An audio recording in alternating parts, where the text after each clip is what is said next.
एक बड़ी खबर है। पठानकोट हमले की जांच के लिए पाकिस्तान से जो जांच टीम आई थी उसकी रिपोर्ट पाकिस्तानी मीडिया में लीक हुई है। इस रिपोर्ट से पता चलता है कि पाकिस्तानी टीम को जांच के लिए भारत आने देना भारत सरकार को ही उल्टा पड़ गया है। पाकिस्तानी जांच टीम ने पठानकोट हमले को भारत का ड्रामा कहा है। यह भी कहा गया है कि पाकिस्तान को बदनाम करने के लिए ड्रामा किया गया। जांच टीम ने रिपोर्ट में कहा है कि ऐसा कोई भी सबूत नहीं मिला कि आतंकी पाकिस्तान से पठानकोट में हमले के लिए दाखिल हुए थे। एक और आरोप यह है कि भारतीय अधिकारियों ने पाकिस्तान की जांच टीम के साथ सहयोग नहीं किया है। पाकिस्तानी पीएम नवाज शरीफ को यह रिपोर्ट कुछ दिनों में सौंपी जाएगी, लेकिन उससे पहले ही मीडिया में यह खबरें आनी शुरू हो चुकी हैं। और हमारे साथ इस वक्त राजन सिंह जुड़ गए हैं और ज्यादा जानकारी के साथ। राजन, क्या यह भारत सरकार का दांव उल्टा पड़ता हुआ नजर आ रहा है?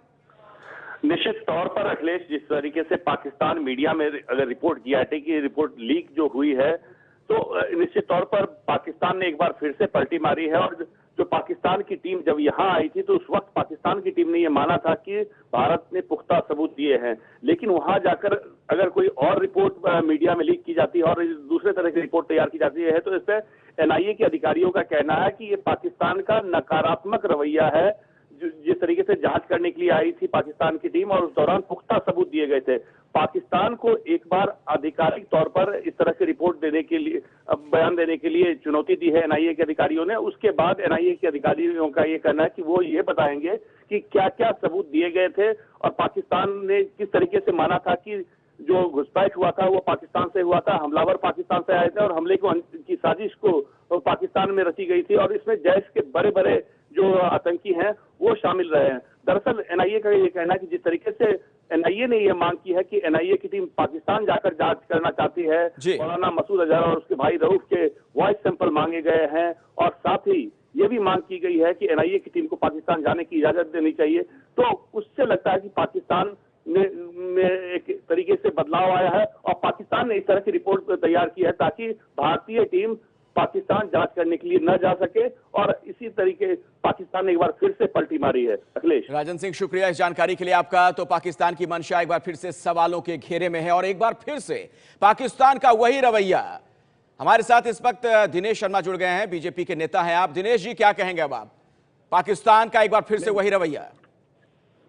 नहीं, देखिए, पाकिस्तान से संबंध सुधारने की दिशा में भारत को जो प्रयत्न करने चाहिए भारत ने अपने अंतर्राष्ट्रीय कानूनों के अंतर्गत किया है और निश्चित रूप में आतंकवादी घटनाएं बंद हों इसके लिए भारत ने अपने पड़ोसी देशों के साथ मिलकर काम करना प्रारंभ किया है।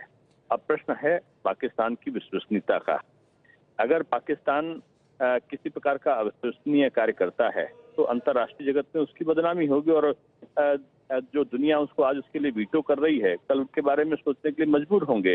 भारत अपनी कूटनीतिक नीति में सफल है और निश्चित रूप में जब भारत की जांच टीम पाकिस्तान जाएगी तो वहां पर जो विभिन्न प्रकार के तथ्य को वो कलेक्ट करेगी और वापस हिंदुस्तान आएगी तो अंतर्राष्ट्रीय जगत में पाकिस्तान के कृत्यों को खुलासा करने में हमको सहायता मिलेगी। ये एक अंतर्राष्ट्रीय स्तर पर किए जाने वाले प्रयत्नों का एक अंग है। नहीं, लेकिन सवाल तो यही है कि इन प्रयत्नों का हासिल क्या है? एक बार फिर से पाकिस्तान का वही रवैया देखने को मिल रहा है। इस बीच अरविंद केजरीवाल ने, दिल्ली के मुख्यमंत्री ने ट्वीट किया है। क्या कुछ उन्होंने ट्वीट किया है, जरा उस पर एक नजर डालिए। किस तरीके से एक बार फिर से उन्होंने सरकार पर निशाना साधा है। मोदी जी ने आईएसआई को बुलाकर भारत माता के साथ बहुत बड़ा धोखा किया है। पता नहीं मोदी जी और नवाज शरीफ में क्या डील हुई है। मुंह में राम बगल में छुरी। बीजेपी और आरएसएस वाले मुंह से भारत माता की जय बोलते हैं और आईएसआई को बुलाकर भारत की पीठ में छुरा भोंक देते हैं। यह कहना अरविंद केजरीवाल का। पूरा मामला राजनीतिक रंग अब फिर से लेता हुआ नजर आ रहा है। आगे कहते हैं केजरीवाल की बेहद शर्म की बात है, पहली बार किसी पीएम ने पाकिस्तान के सामने इस तरह भारत को बेइज्जत किया है। हमारे साथ आशुतोष भी जुड़ गए हैं, आम आदमी पार्टी के नेता हैं। आशुतोष जी, क्यों आप लोगों को ऐसा लग रहा है कि भारत की बेइज्जती हुई है? मुझे लगता है कि जो लोग भी विदेश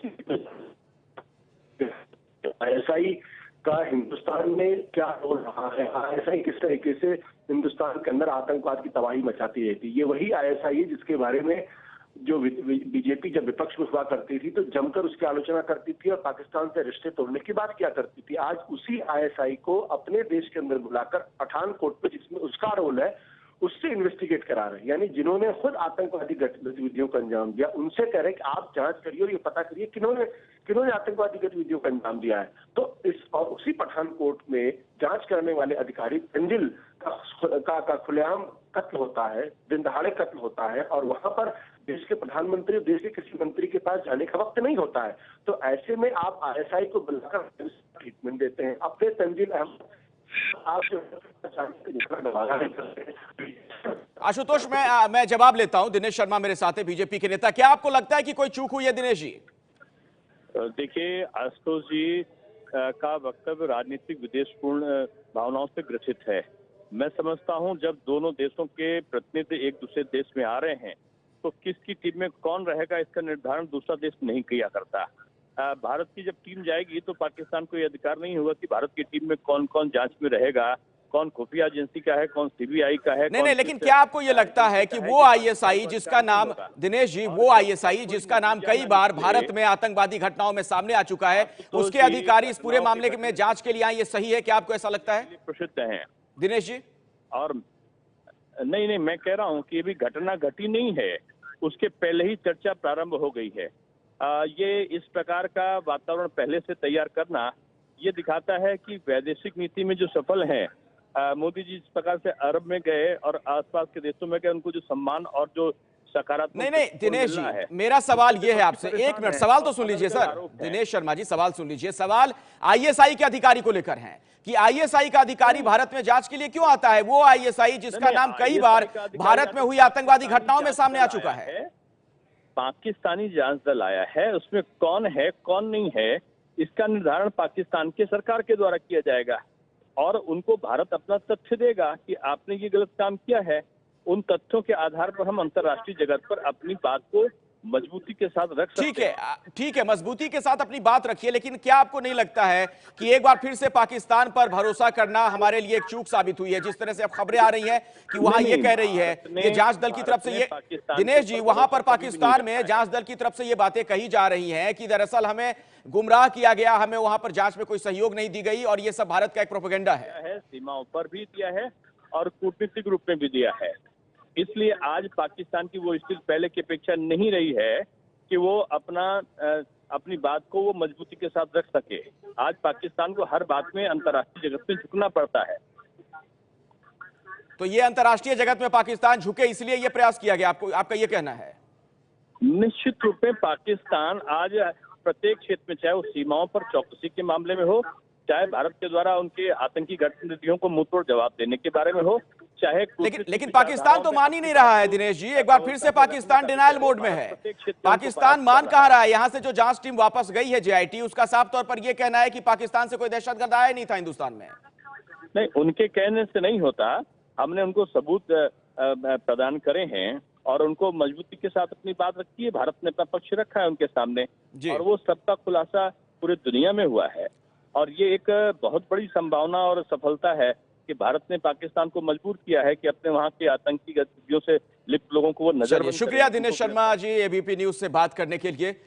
तो बड़ी खबर यह है कि एक बार फिर से इस पूरे मामले में अब राजनीतिक तौर पर चीजें नजर आने लगी हैं। पठानकोट में क्या कुछ हुआ था ये जरा अपने दर्शकों को बताते हैं। बड़ी बात क्या, पठानकोट में क्या हुआ था? 2 जनवरी को आतंकियों ने सेना के एयरबेस पर हमला किया था। इस हमले में सुरक्षा बल के 7 जवान शहीद हो गए थे। हमले में शामिल सभी आतंकी उस दौरान मारे गए थे। पठानकोट में जो कुछ हुआ उसकी जांच के लिए पाकिस्तान से एक टीम भी आई, जिसको लेकर अब विवाद खड़ा हो गया है। 3 दिन तक आतंकियों से चला था एनकाउंटर। तो पठानकोट में यह हमला हुआ था, जैश ए मोहम्मद से जुड़े आतंकियों ने हमला किया था। कई ऐसे सुराग और सबूत मिले थे जिससे यह साबित हो रहा था कि पाकिस्तान की जमीन का एक बार फिर से इस्तेमाल हुआ है भारत विरोधी गतिविधियों के लिए। लेकिन पाकिस्तान यह मानने को राजी नहीं।